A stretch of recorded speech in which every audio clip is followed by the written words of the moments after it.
This is a turbine blade. It costs $50,000. It is the size of your hand. It spins at 3,500 revolutions per minute inside a jet engine.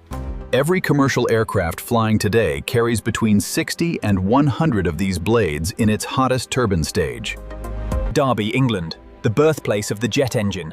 Frank Whittle tested the first British jet engine 8 kilometers from this building in 1937. A turbine blade is made from a nickel superalloy, a material that did not exist before 1940. The alloy contains 10 elements in precise proportions.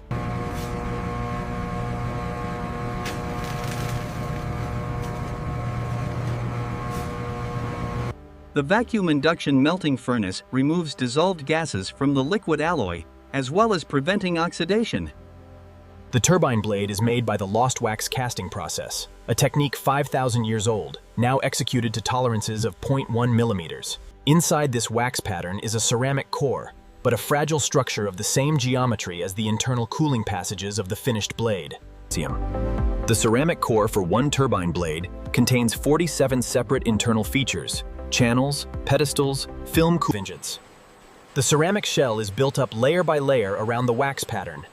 Each dip in ceramic slurry is followed by coating with ceramic. The shell building robot controls the dip angle, immersion depth, withdrawal speed, and drain time for each layer to within precise limits. Wax expands when heated. If the ceramic shell is simply placed in a furnace to melt the wax out, the expanding wax leaves. The drained wax is collected, filtered to remove ceramic contamination, and reused for the next batch of patterns. A fired ceramic shell must survive thermal shock when molten metal at 1500 degrees enters it. A shell at room temperature receiving 1500 degree metal would shatter instantly. Directional solidification is the technology that makes the turbine blade possible. Conventional casting produces a blade with thousands of grain boundaries, 5 millimeters per minute. That is the withdrawal rate for a directionally solidified turbine blade. Too fast, the solidification front breaks down. The single crystal turbine blade has no grain boundaries anywhere in its structure. It is one continuous crystal of nickel superalloy, a crystal the size of your hand. This image confirms what cannot be seen with the naked eye. The single crystal blade shows one color under polarized light, one orientation, no boundaries. The conventional casting shows 200 colors. The ceramic shell is destroyed to reveal the casting. Every shell is used once and destroyed. The ceramic core inside the casting is dissolved by immersing the blade in a hot caustic solution at 200 degrees Celsius under pressure. The cooling system inside this blade is more complex than the building you are sitting in. Compressor air at 600 degrees enters through the blade root. The strength of a nickel superalloy at high temperature comes from tiny precipitates called gamma prime, ordered cubic particles of nickel.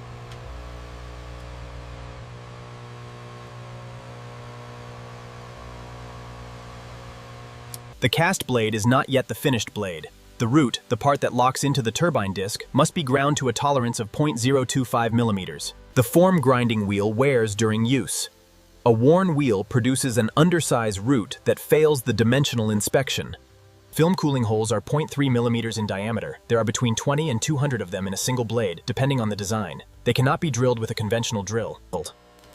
Drilling one cooling hole by EDM takes 90 seconds. A blade with 200 cooling holes requires 300 minutes of EDM drilling time. The thermal barrier coating is the last line of defense between the blade metal and the combustion gas. A layer of ceramic. The columnar microstructure of the EB-PVD coating is functional. The columns are perpendicular to the blade surface and are separated by small gaps. Blades. A turbine blade passes through 72 quality inspections before it is approved for installation in an engine. The CMM inspection maps 1,200 points on the blade surface. Each point is measured to an accuracy of 0.0. Fluorescent penetrant inspection detects surface cracks as small as 0.5 millimeters in length. The penetrant enters the crack by capillary action during the immersion step. X-ray inspection of a turbine blade reveals what cannot be seen from the surface.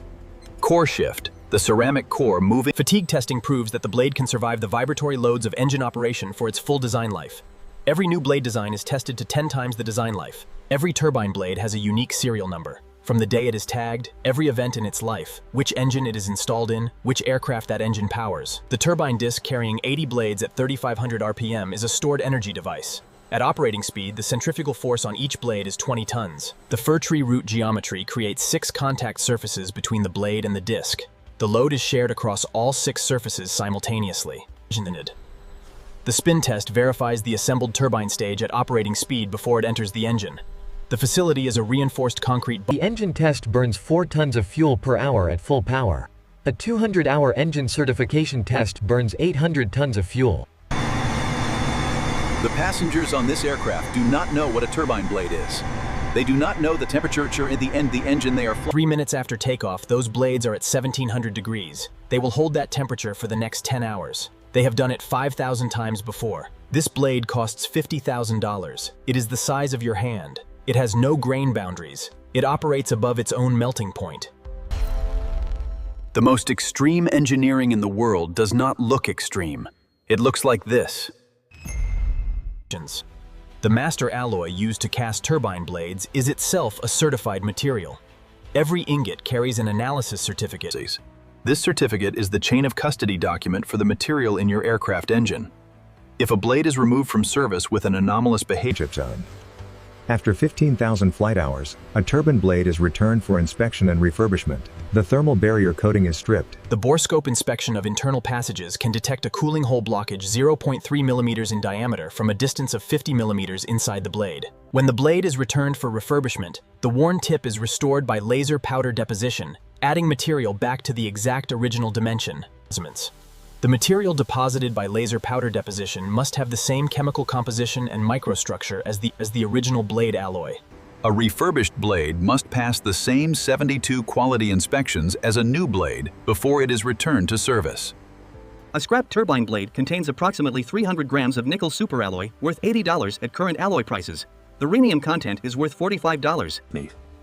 A turbofan engine in the thrust class used on a Boeing 77 weighs 7,500 kilograms and produces 400 trade. This blade has flown 12,000 hours. It has crossed the Atlantic 800 times.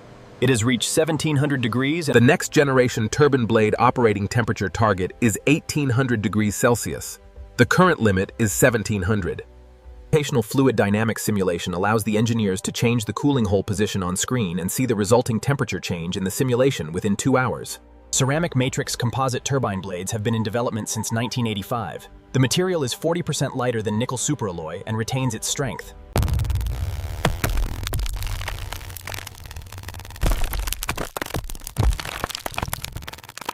The directional solidification cycle runs for 5 hours per blade. The overnight shift casts 12 blades per furnace. The furnace control system records 1,200 data points per minute during the directional solidification cycle. Before installation, every set of 80 blades for one disc is sorted by weight and arranged to balance the disc to within 5 gram-centimeters. From raw alloy to engine delivery, 18 months. The turbine blades were cast 14 months ago. They were inspected and approved 13 months ago. First flight, the blades reached 1,700 degrees for the first time in service. They have been tested to 110% of that temperature in the spin test. They have passed 72 inspections. The next time you board an aircraft, buckle your seatbelt, look out the window at the engine. Inside that cowling, at this moment, something is happening. Additive manufacturing, 3D printing in metal, can create internal cooling geometries that casting cannot. A cooling passage that curves and branches in 3 dimensions. A turbine blade built by selective laser melting grows at 0.03 millimeters per layer. A blade 120 millimeters tall. An additively manufactured nickel superalloy blade requires hot isostatic pressing, HIP, to close the microscopic hinges. The turbine blade for commercial aviation operates at 1,700 degrees. The thermal protection systems being developed for hypersonic creep is the slow, continuous deformation of a material under sustained stress at high temperature. A turbine blade creeps during every flight. This engine cross-section is from a 1980s turbofan. The turbine blades are cast nickel alloy, no thermal barrier coating. 40 years of development. The blade got 10% smaller. The operating temperature increased by 42%. The service life increased by 500%. The bond coat is the layer between the blade metal and the thermal barrier coating. It serves 2 functions. It provides the rough surface that the ceramic coating adheres to. 6 micrometers, 1/16 of a human hair. The thickness of this oxide layer is measured in returned blades to determine remaining coating life. The ingestion test is the most dramatic certification test for a jet engine. A flock of medium-sized birds. The turbine blade damage tolerance specification defines the maximum defect that the blade can sustain and still meet its structural requirements for continued operation. Every turbofan engine in commercial service reports health data to the airline's monitoring center in real time via satellite. The exhaust gas temperature trend. A 3-degree per flight rise in exhaust gas temperature is a 45-degree rise over 15 flights. The analyst flags the engine 5 degrees before the threshold. Rolls-Royce does not sell engines to airlines. It sells thrust power by the hour. The airline pays for every hour the engine operates. Rolls-Royce maintains the engine. An uncontained turbine failure, a blade penetrating the engine casing, is the rarest and most serious failure mode in commercial aviation. This fracture surface tells the story of 28,000 flight hours in microscopic detail. The crack started at this pit. It grew. The companies that compete most fiercely in the jet engine market collaborate openly on fundamental materials research. The metallurgy. The next generation turbine blade alloy contains ruthenium, a platinum group metal at $14,000 per kilogram. He flew 35 years, 20,000 hours. He never saw a turbine blade fail. He never needed to know what a turbine blade was. 35 years, 20,000 hours. The blade never failed him. He never asked it to. That is the contract. She will spend 40 years making turbine blades. She will never meet the passengers who fly on them. She will never know their names. They will never know hers. This is where it happens. 5 days to grow a crystal, 96 hours to build a shell, and it will be flying behind 300 people next month. The most extreme engineering object in commercial production, made by human hands. Checked. Cotton gloves only. Nitrile gloves leave trace chloride residue on the blade surface. At heat treatment temperature, chloride attacks the grain boundary regions of the alloy. Handling a turbine blade is not a casual action. The blade costs $50,000. The wrong glove ends its life. The right grip protects the coating. A finished turbine blade ships in its own dedicated case. The case interior is shaped to the blade geometry with clearances of 3 mm. The quality record arrives before the blade. The assembly facility receives the complete inspection history. The test rig validates the design calculations. The CFD simulation predicted the blade surface temperature distribution. The stress analysis predicted the 1,680 degrees at the leading edge. The design limit is 1,700, the margin is 20 degrees. That 20-degree margin is not accidental. 73% yield. For every 100 blades cast, 73 reach the customer, 27 are scrapped at various stages, 8 in casting for solidification. Every piece of scrap in this bin is a blade that was grown, inspected, and rejected. The alloy will be recovered. The time cannot be. 1 blade, 1 crystal, 5 days to grow, 96 hours to mold, 72 inspections to approve.